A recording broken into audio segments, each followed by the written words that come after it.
Vamos abrir nossas Bíblias. 2 Timóteo. Comecei semana passada a exposição desse livro, dessa carta, 2 Timóteo, e eu ainda não entrei na aplicação versículo por versículo. Farei isso só daqui a 2 semanas. Por enquanto eu dei na semana passada a minha justificativa do porquê pregar 2 Timóteo. Quem não ouviu a pregação, ela já está no grupo da igreja compartilhada, já está no canal da igreja no YouTube, já está até no Facebook, porque a Jéssica compartilhou lá. Então não tem desculpa, irmãos.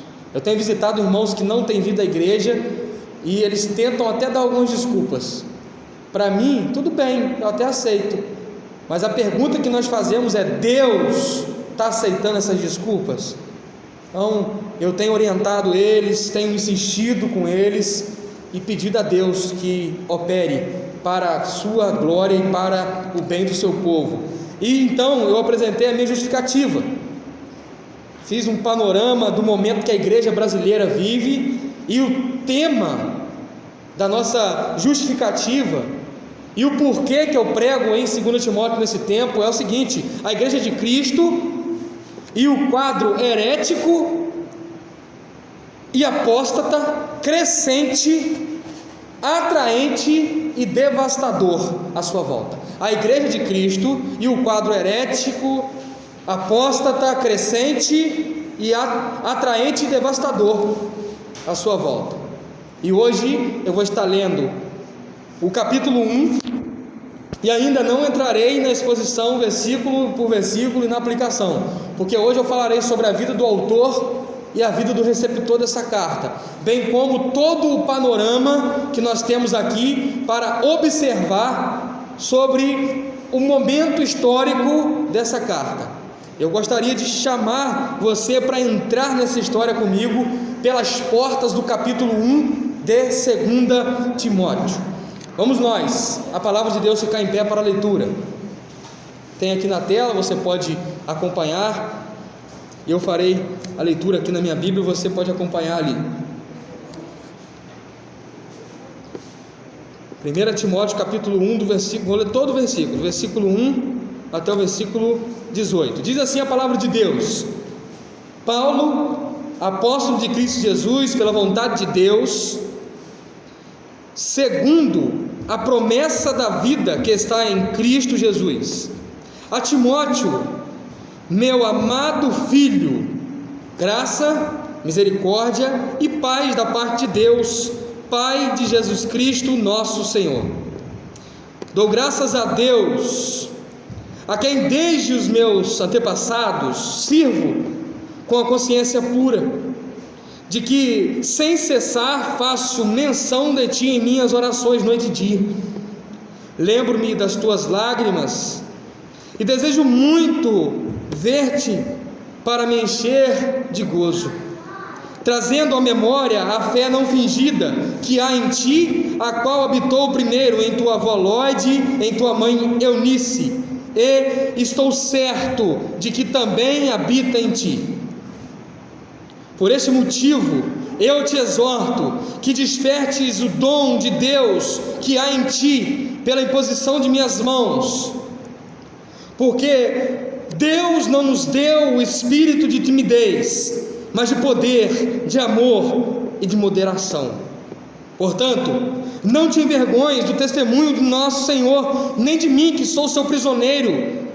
Antes, participa comigo das aflições do Evangelho segundo o poder de Deus, que nos salvou e nos chamou com uma santa vocação, não segundo nossas obras, mas segundo o seu propósito e a graça que nos foi dada em Cristo Jesus antes dos tempos eternos, e que agora se manifestou pelo aparecimento de nosso Senhor e Salvador Jesus Cristo, o qual destruiu a morte e trouxe à luz a vida e a imortalidade pelo Evangelho, do qual fui constituído pregador, apóstolo e mestre.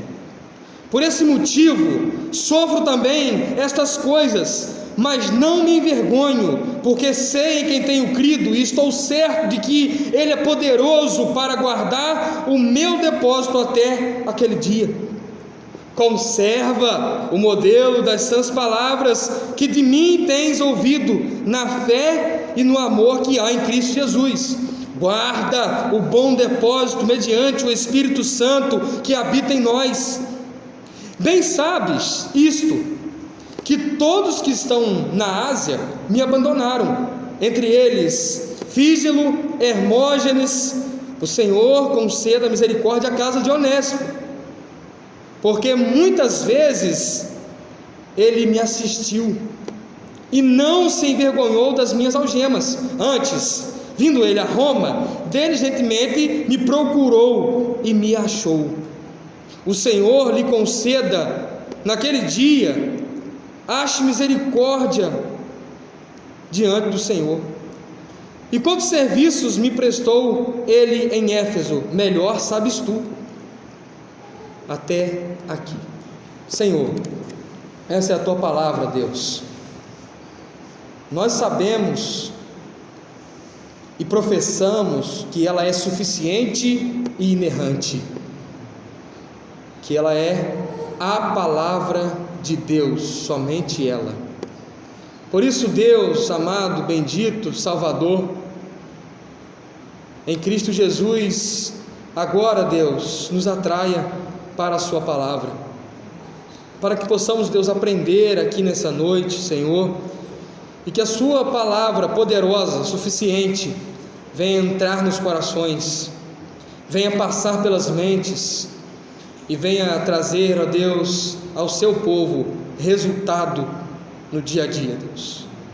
Venha saltar pelo caminhar, pelo agir dos crentes. Ó Deus, fale conosco por graça e por misericórdia.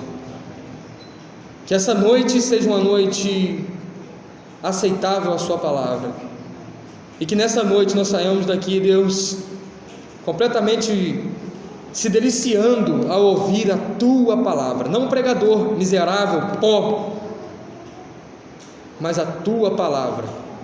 Deus, em nome de Jesus, Pai, que também saiamos daqui nessa noite desejosos de ler mais a segunda carta do apóstolo Paulo a Timóteo, aprender com ela, orar para que nesse tempo, versículo após versículo, o Senhor nos instrua, a fim de estarmos cheios da tua palavra, a fim que possamos estar vacinados contra as heresias, a fim que possamos estar encorajados e encorajando aqueles que estão frios e estão à beira de apostatarem da fé, a fim de ensinar a igreja em como lidar com os apóstatas, com os hereges, a fim de ensinar a igreja a estar vacinada, preparada contra os dias terríveis de mestres segundo as próprias vontades. Em nome de Jesus, fale aos nossos corações por graça e misericórdia. Amém e amém.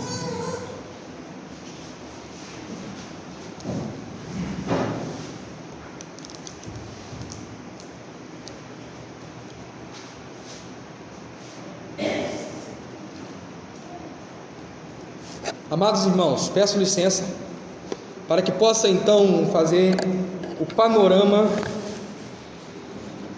tendo por base esses versículos que lemos, esse capítulo 1 de Timóteo, e então fazer um apanhado geral sobre a carta, de modo que possamos entender quem está escrevendo, onde ele está, por que está escrevendo, quem está recebendo, onde ele está e por que está recebendo. Nós precisamos olhar para a escrita da palavra de Deus e entender o que está acontecendo por trás. E via de regra, as cartas, elas têm o fundo em Atos, pano de fundo em Atos. Essa carta foi a última escrita, ela foi o último registro do apóstolo Paulo. Depois que essa carta foi escrita, em nenhuma outra carta ou no livro de Atos encontra registro sobre como está o apóstolo Paulo, o que estava acontecendo com ele depois disso. E as próprias informações da carta nos trazem de contexto de que o apóstolo Paulo ele está vivendo seus últimos momentos. Quando nós olhamos para a estrutura da carta, quando nós olhamos para o que Paulo descreve a respeito de que está acontecendo com ele, eu gostaria de olhar alguns versículos antes de pegar ponto a ponto e falar sobre a vida dele. Mas ele vai dizer, por exemplo, no capítulo 4, versículo 6: quanto a mim, já estou sendo derramado como libação, e o tempo da minha partida está próximo. Ele está reconhecendo aqui e transmitindo um momento final da sua vida. E depois desse versículo ele vai dizer: combati o bom combate, acabei a carreira, guardei a fé. O apóstolo Paulo está transmitindo tanto para os receptores dessa carta imediatos, tanto para nós de informação, que depois desse registro ainda não há e não haverá mais registros escritos de Paulo. Até porque o apóstolo Paulo ele tinha passado pelo primeiro julgamento diante da boca do leão, que ele mesmo faz questão de mencionar no capítulo 4, versículo 17: mas o Senhor me assistiu e me fortaleceu, para que por mim fosse cumprida a pregação, e a ouvissem todos os gentios, e fiquei livre da boca do leão. Ele está fazendo menção aqui ao Império Romano. Naquele tempo os cristãos mencionavam tanto o imperador como o leão, como o Império Romano como a boca do leão.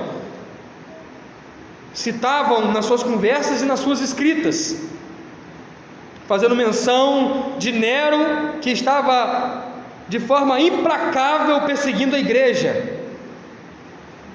Essa altura, Nero já tinha queimado a sua cidade natal, metade de Roma tinha sido queimada, e tinha colocado a culpa nos cristãos, porque justamente onde viviam os cristãos foi preservado. E a culpa principal, o incitador dessa queimada então foi o apóstolo Paulo. E aí então ele é preso pela segunda vez. Não é aquele registro da prisão dele em Atos, que ela foi a primeira prisão, aquela prisão que ele ficou numa residência, ele recebia as pessoas, ele estava em prisão domiciliar.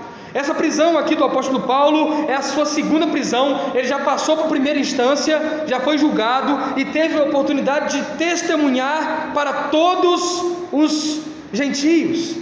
O objetivo dele, logicamente, não era fugir ou está se esquivando das acusações para ficar livre, era pregar o evangelho. Ele mesmo declara: eu estive preso, contudo a palavra de Deus não pode estar em algemas.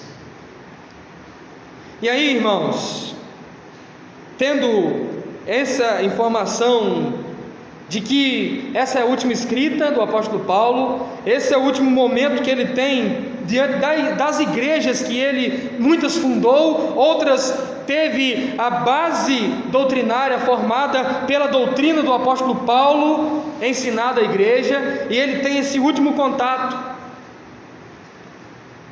É uma carta pessoal, mas também é uma carta que ele abre para a leitura em Efésios, aos Efésios, em Éfeso, a igreja de Éfeso, porque no versículo de número 14 do capítulo 2 ele vai dizer: lembra-lhes estas coisas, ordena-lhes estas coisas. Ele está direcionando a um líder, que é Timóteo, mas ele também está trazendo uma palavra para a igreja. E por isso eu justifico que essa é uma carta importantíssima para a igreja de Cristo nesse tempo. É um tempo de muitas heresias nos cercando. Eu vou falar sobre isso com detalhe, sobre quem são os hereges, quais são as principais heresias de hoje, como elas têm entrado na igreja sutilmente. Eu vou falar sobre como a igreja lida com as heresias. Nós vamos abordar sobre os apóstatas, pois aqui se fala no capítulo 2, no capítulo 3, sobre os hereges, mas no capítulo 1 ele vai falar a respeito daqueles que abandonaram. No capítulo 3, ele também fala daqueles que abandonaram. No capítulo 2, ele fala daqueles que abandonaram. Então é um momento em que ele está mostrando para a igreja que muitos desistiram da caminhada. E ele está ensinando Timóteo como lidar com isso e apresentar essa justificativa para a igreja em Éfeso, a qual o pastor Timóteo estava pastoreando, o jovem pastor Timóteo estava pastoreando. E então mostrar como lidar com essas questões. E para nós também. Hoje nós conhecemos talvez como frieza espiritual. O cara se desviou. Isso é apostasia, irmãos. Em vários níveis.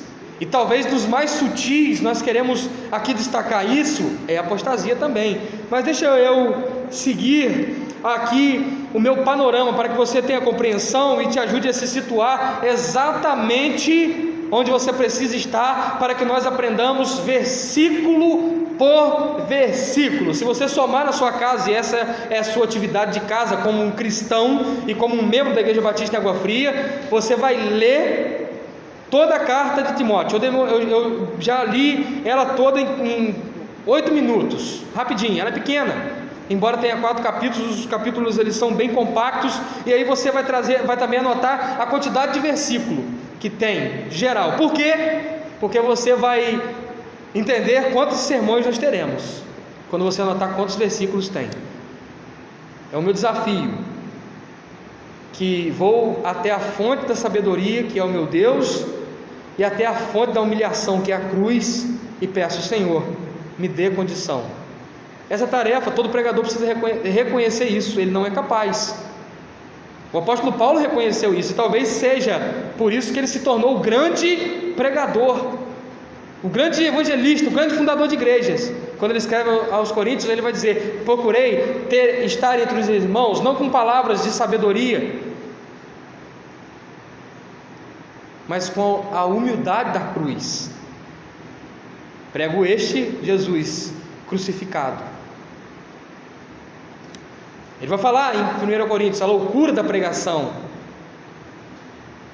Então eu preciso estar nessa condição de ir à igreja e transmitir versículo por versículo em 2 Timóteo. Paulo está preso em Roma, capítulo 1, versículo 8, você tem que ficar com a sua Bíblia aberta. Capítulo 1, versículo 8, vai nos trazer essa informação, dizendo assim: portanto, não te envergonhes do testemunho do nosso Senhor, nem de mim, que sou prisioneiro seu. Ele dá essa informação, ele é prisioneiro, ele está preso. Versículo 1 ainda, no capítulo 1, versículo 17: antes, vindo ele a Roma, diligentemente me procurou e me achou. E aí no versículo anterior, aqui ele dá a informação de onde ele está. Ele está preso, versículo 1, 8. Ele está preso aonde? Em Roma, versículo 1, capítulo 1, versículo 17. E agora ele vai dizer mais uma vez a respeito da sua prisão, capítulo 1, versículo 16: não se envergonhou das minhas algemas. Essas informações. E ainda no capítulo 2, versículo 9, ele vai nos trazer: pelo qual sofro a ponto de ser preso como malfeitor. Mas a palavra de Deus não está presa. Ele foi preso, e ele não foi preso como qualquer um crime comum, não, ele foi preso como um malfeitor. E a acusação contra o apóstolo Paulo, segundo os historiadores e até os comentaristas bíblicos, era de fato de que ele sim foi o líder que incitou a queimada de Roma, que o próprio Nero tinha colocado fogo. Ele tinha passado por um julgamento onde teve a oportunidade de se defender. Capítulo 4, versículo 16: ninguém me assistiu na minha primeira defesa, antes todos me desampararam, que isso não lhe seja imputado. E aí Lucas está com ele, porque o próprio Lucas é que está escrevendo a carta que Paulo está ditando. E por que Lucas não esteve com ele? Porque Lucas tinha sido preso em cela separada, e por aqueles dias ia ter uma apresentação. E qual que era a apresentação que Nero dava para os romanos? Ele prendia crentes, deixavam eles encarcerados e soltavam eles nas arenas, para que leões, os cavaleiros pisoteassem, os leões devorassem em público na arena de Nero, no circo, conhecido como o circo de Nero. E Lucas estava nesse meio.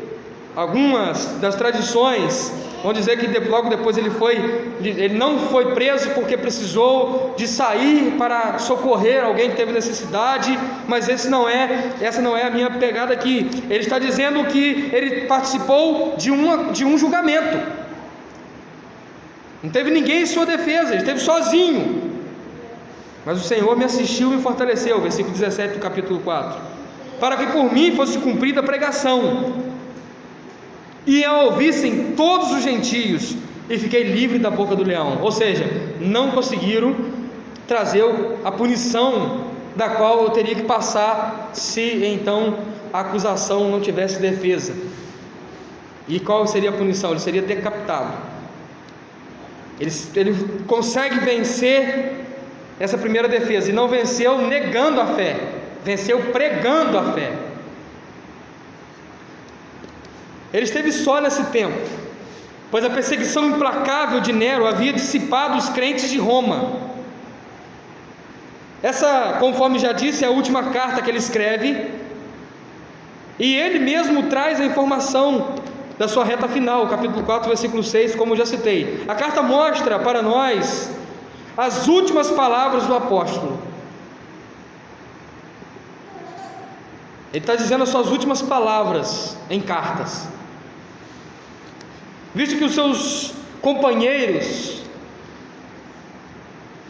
Demas, que apostatou da fé, capítulo 4, versículo 9, olha como nós vamos falar sobre apostasia, e está aqui no texto, procura vir ter comigo depressa.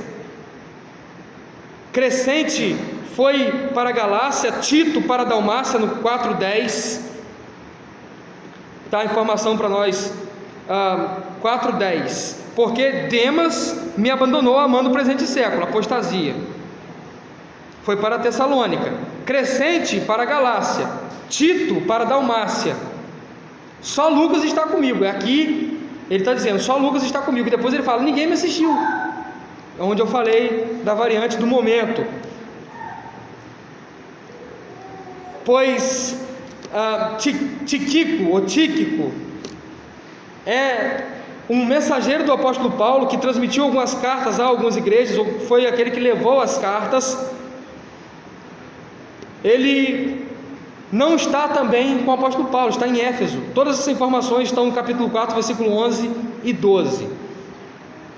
Neste momento, Paulo está em companhia, além de Lucas, no momento da carta escrita, e essa informação aparece nos últimos versículos da carta, onde aparece aqui alguns personagens não citados em qualquer outro livro da Bíblia, nem Atos, onde está o pano de fundo da carta, e nem em nenhum outro contexto. Versículos finais, ele está acompanhado também de Eubulo, Prudente, Lino e Cláudia. Nós vamos ver isso aqui no final da carta. Olha comigo, versículo 21. Apressa-te vir antes do inverno, saudam-te. Ou seja, daqui da onde eu estou, está mandando uma saudação para você também, Timóteo. Eubulo, Prudente, Lino e Cláudia, e todos os irmãos. Sabe o que eu vejo aqui? A igreja que tinha sido dispersada, ela saiu para crescer em outro lugar, enquanto o evangelho continuou sendo pregado em Roma. E onde o evangelho é pregado, a igreja floresce. A igreja está florescendo de novo, já que os cristãos, não ficou cristão nenhum com Paulo, só Lucas. Paulo continua pregando. E onde um homem se levanta para pregar o evangelho com seriedade, com dedicação em vida de oração, onde um homem se coloca de pé diante de Deus e pede para que Deus encha ele com o Espírito Santo, e lê a Bíblia e ora, e ele prega a palavra, a igreja cresce, floresce, frutifica. Não tinha ninguém. Nós vamos ver, irmãos, que o apóstolo Paulo está relatando sobre o momento do seu julgamento em versículos anteriores, e ele testemunhou em público para toda Roma, porque lá se julgava em público e todo mundo ia ali para assistir o então condenado ser morto. Ele testemunha da palavra de Deus, ele prega da palavra de Deus nesse momento.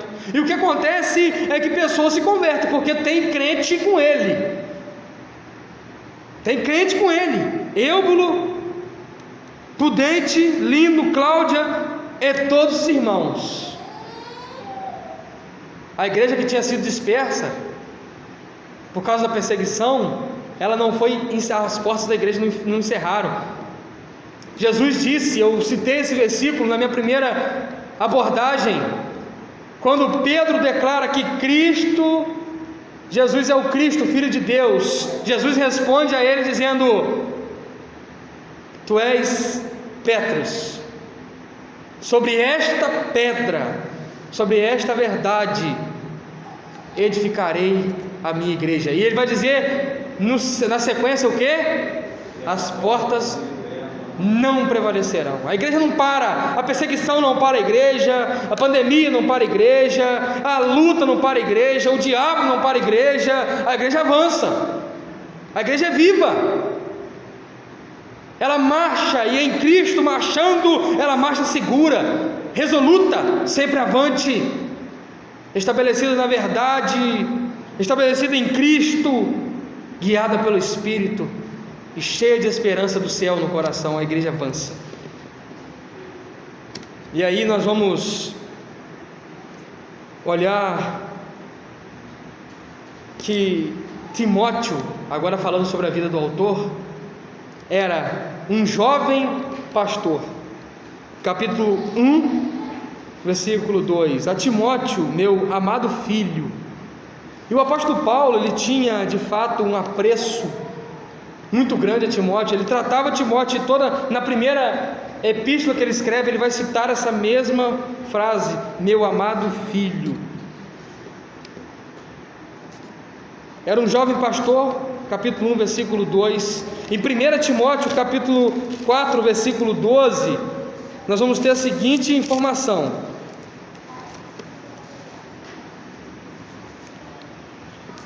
ninguém despreze a tua mocidade, mas sê exemplo dos fiéis, na palavra, no trato, no amor, no espírito, na fé, na pureza.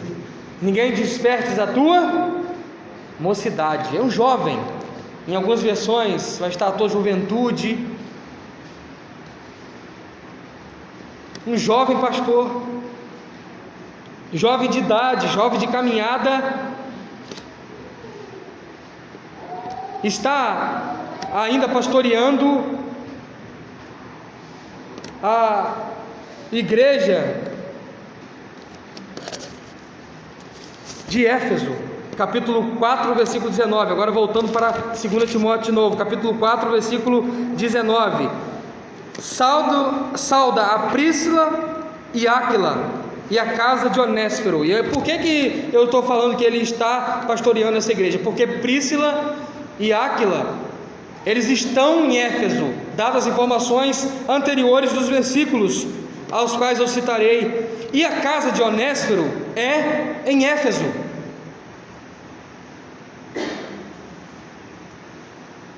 E ele está mandando uma saudação para eles, a comprovação de onde Timóteo está e qual igreja ele está pastoreando.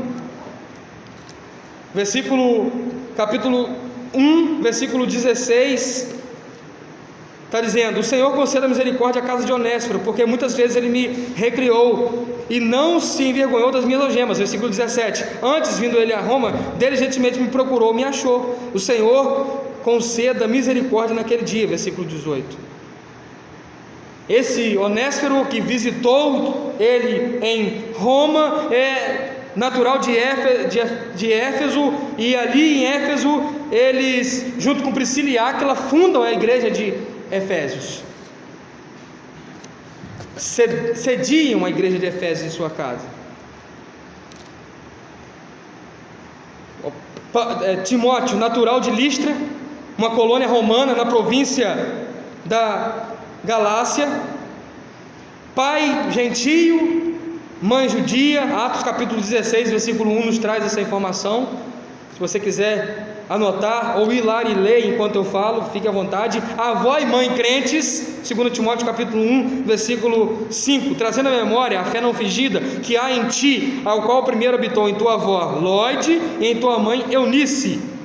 Estou certo de que também habita em ti. Então ele está se dirigindo e citando, fazendo menção de algo que está registrado lá em Atos capítulo 16, versículo 1.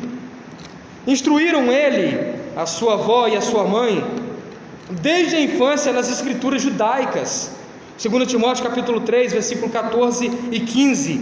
Tu, porém, permanece naquilo que aprendestes e que foste inteirado, sabendo de quem o tens aprendido, e que desde a infância sabeis as sagradas letras. Filho de crente, aprendeu a palavra, a escrita judaica, cresceu nesse contexto de ensino. E além disso, Timóteo esteve com Paulo na maior parte de suas viagens missionárias.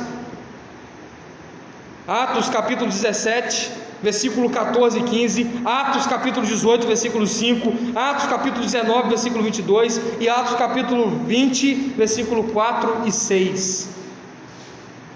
Traz aqui os relatos das viagens de Paulo e o registro de Timóteo o acompanhando.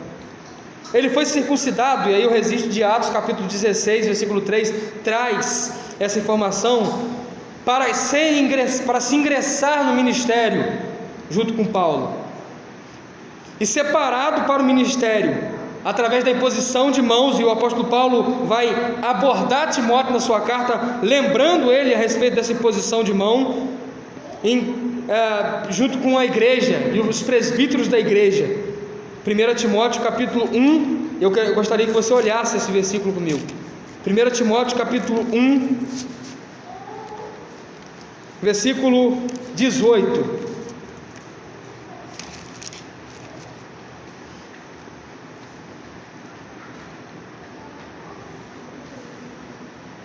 Esta é a instrução que te dou, meu filho Timóteo, que segundo as profecias que houve acerca de ti, por elas combatas o bom combate. Agora olhe comigo mais um versículo.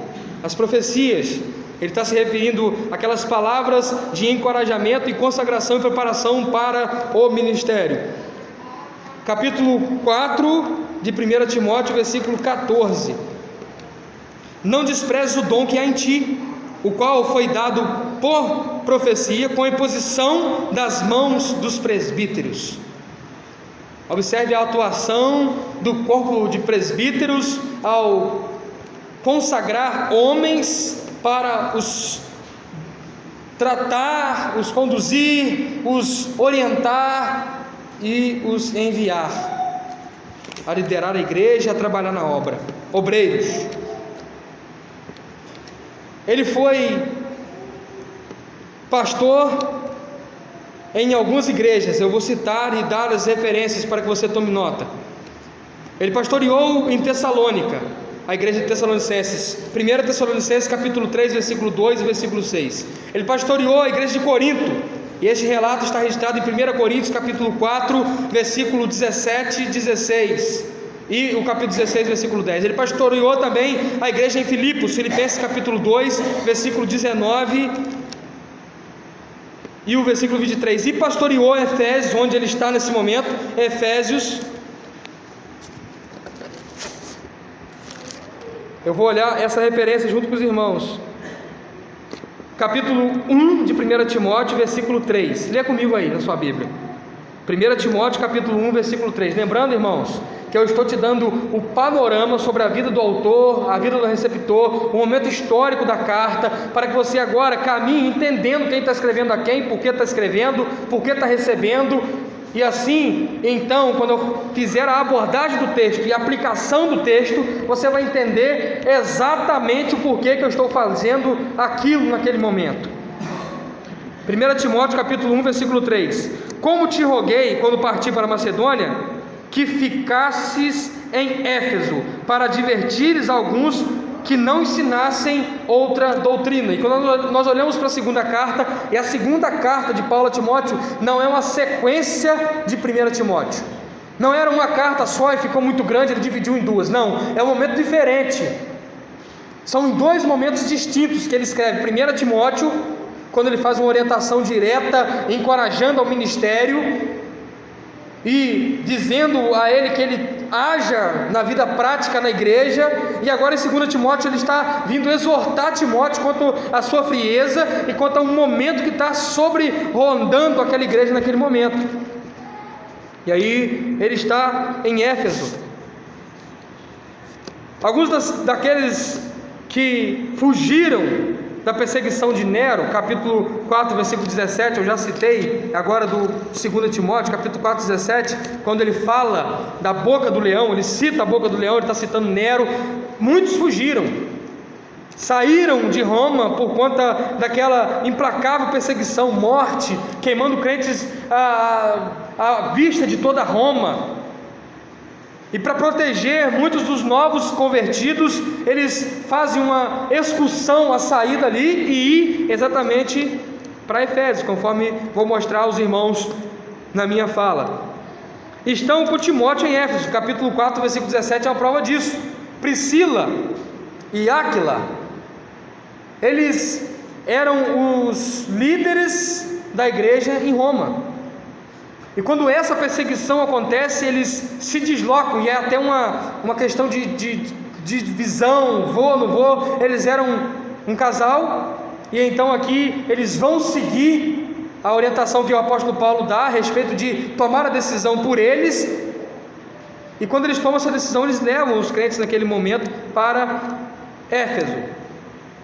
E aí nós vamos observar que Priscila e Áquila, eles eram amigos de longa data de Paulo. É importante eu destacar aqui aos irmãos essa verdade e falar sobre isso, porque eles estão na igreja a qual Timóteo pastoreia, e há uma orientação de Paulo para que vá a essa igreja com algumas das palavras, e haja uma ação da igreja com relação a questões que estão ali à volta deles. Essa é a base ou a referência que eu passo para os irmãos.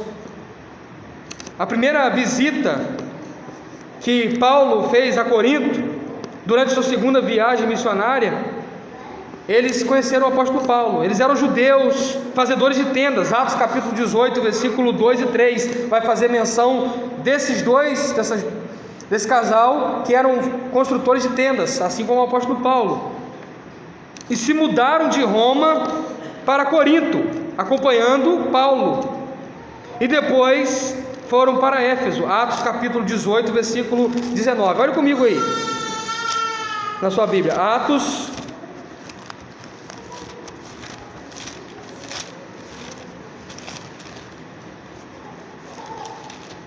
capítulo 18,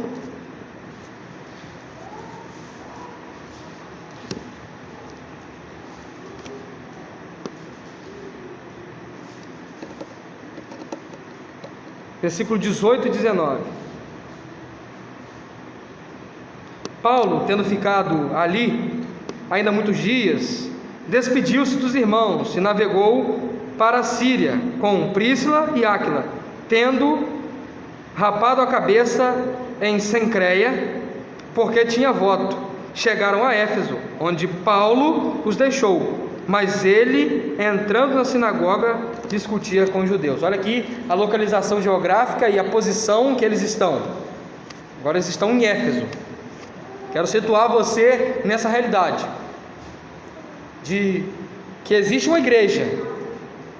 Paulo não está escrevendo a uma pessoa isolada que não tem nada a ver com a igreja, ou que isso que o apóstolo Paulo está escrevendo a uma pessoa isolada é para sua aplicação pessoal e não a prática coletiva. Não tem nada a ver com a prática coletiva. Eu quero te trazer essa realidade, que você entenda isso, que são orientações pessoais, mas que são orientações práticas para a vida de uma igreja. Aí eles cediam a igreja em Efésios, na sua casa, Priscila e Áquila. Depois retornam para Roma, capítulo 16 de Romanos, versículo 3 e 4, e 1 Coríntios 16, versículo 19, vai falar dessa ida deles a Roma. Por isso que depois então da perseguição é que eles voltam para Éfeso. Nesse momento, eles estão de volta em Éfeso. Timóteo gostaria de destacar isso. Além de ser jovem e ter algumas dificuldades ministeriais por conta da sua juventude, Timóteo ele tinha um problema de saúde no seu estômago. Problema de saúde no estômago. Então onde eu tirei isso? Na formação bíblica, 1 Timóteo capítulo 5, versículo 23. Você pode olhar comigo. 1 Timóteo capítulo 5, versículo 23 diz assim: não bebas somente água, mas use, olha só a aplicação, onde nós podemos utilizar, ou temos orientação bíblica. Aqui a Bíblia fala que pode, isso é claro. Nesse caso, e não estamos falando de uma bebida que nós conhecemos, nós estamos falando de uma bebida histórica, que tinha uma outra fermentação, uma outra geração. Olha o que está escrito aqui, irmãos. Versículo: não beba água somente, mas use um pouco de vinho, por causa do teu estômago e das tuas frequentes enfermidades. Ele tinha um problema, e aqui o uso medicinal dessa bebida, para tratar dele, essa orientação. Mas o maior problema que Timóteo tinha era enfrentar a sua timidez e vergonha. Timóteo, ele teve em vários momentos, e aí pelo que Paulo escreve, as orientações dele para Timóteo, vai nos trazer essa informação. Por que ele está escrevendo isso? E aí nós entendemos. 2 Timóteo capítulo 1, versículos 6 e 7, diz assim: por este motivo eu te exorto, que despertes o dom de Deus que há em ti, pela imposição de minhas mãos. Essa timidez de Timóteo, às vezes levava ele a até obscurecer, ou então perder de vista o seu chamado, perder de vista a capacidade no espírito que ele tinha para liderar e pregar a palavra. Essa sua timidez. Segue ainda o apóstolo Paulo dizendo: porque Deus não nos deu um espírito de timidez, mas de poder, de amor e de moderação. O apóstolo Paulo está escrevendo isso aqui com objetivo, ele está instruindo, exortando, confrontando, e a carta, o tom da carta é exortação.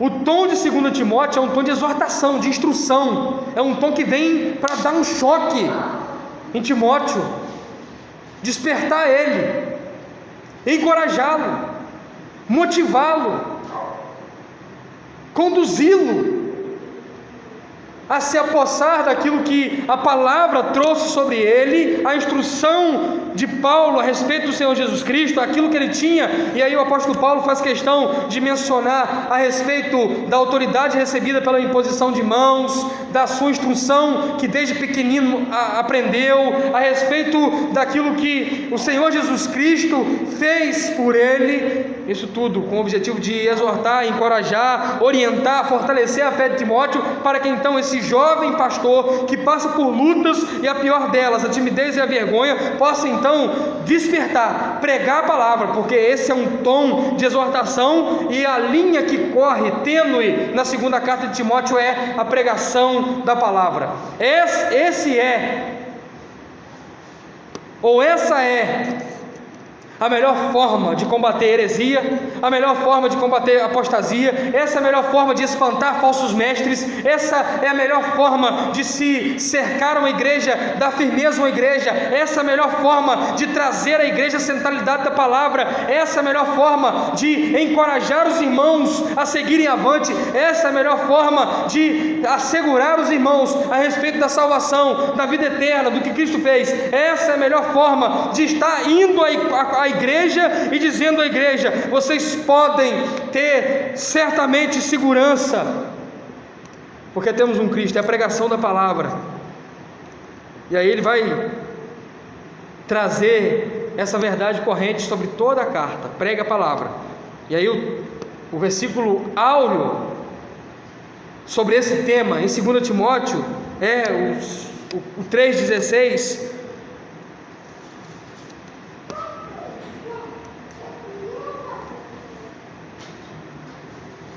Toda a escritura é divinamente inspirada, proveitosa para ensinar, para repreender, para corrigir, para instruir em justiça. Versículo 17, a fim de que todo homem de Deus seja perfeito e perfeitamente preparado para toda boa obra. Versículo 4, capítulo 4, versículo 1, conjuro-te, pois, diante de Deus e de Cristo Jesus, que há de julgar os vivos e os mortos na sua vinda e no seu reino. Versículo 2 do capítulo 4, está escrito o que aí na sua Bíblia? Prega a palavra. Queridos irmãos, aqui tem alguns tópicos, temas, de onde eu estarei construindo uma ponte com os irmãos. E toda ponte ela tem os seus pilares. Toda ponte tem as suas vigas. Toda ponte tem a sua estrutura. Eu estou apresentando aqui uma estrutura e as vigas, as quais eu estabelecerei todos os versículos de 2 Timóteo, são: falsos mestres sempre perturbarão a igreja. Os líderes da igreja precisam ser corajosos em sua luta contra os falsos mestres. A liderança da igreja precisa estar baseada nas Escrituras. Deus manterá os crentes verdadeiros em segurança, mas os outros da igreja serão julgados.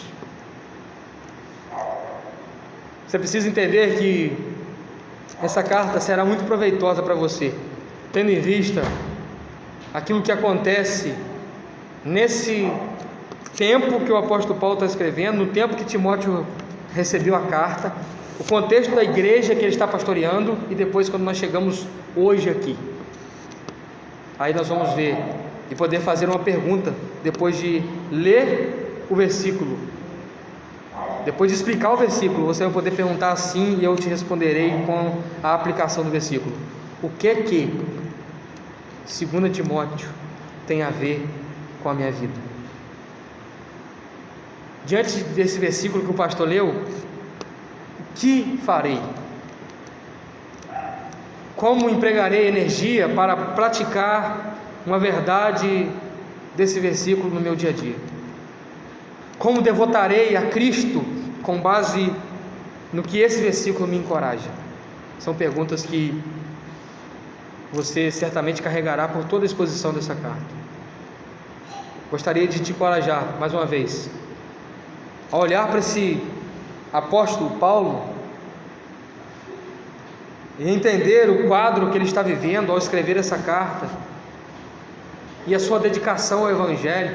Olhar para Timóteo que está recebendo essa carta, as orientações que Deus está trazendo para ele através da pregação e da carta que Paulo escreve, e dizer: Senhor, me orienta, me fortaleça, me direcione, me ajude. Ah, pastor, eu não vou poder estar aqui todo culto, todo domingo à noite ou segunda de manhã a pregação estará no YouTube.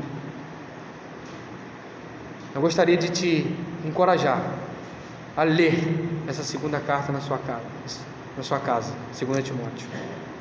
Anotar no cantinho da Bíblia, anote, risque, pontue, leia com uma folha em branco do seu lado, e aí você anota a sua pergunta. Ali você anota o que você entendeu, ali você anota o que você aprendeu para praticar naquele dia. E aí, irmão, quando o pastor chegar aqui para pregar, você vai estar inserido dentro do contexto da carta. E aí, quando você tiver uma dúvida na sua casa, o pastor vai expor o texto e ele vai te responder. Ou então você vai chegar no pastor e apresentar essa dúvida, e o pastor, à luz das Escrituras, na teologia bíblica, vai poder te responder.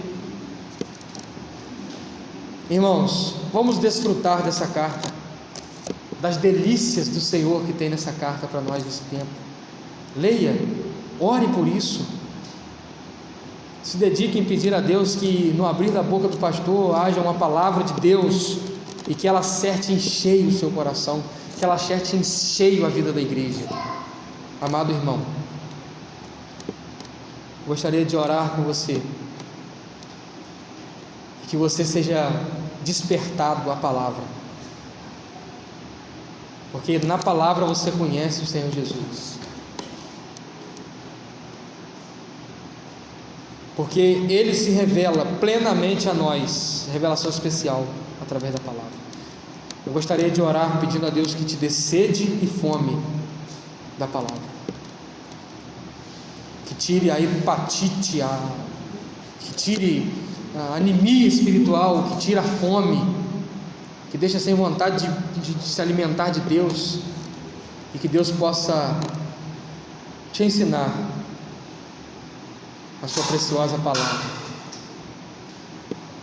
em nome de Jesus. Pedi o João para vir aqui, nós vamos louvar com o último cântico, depois eu vou estar orando.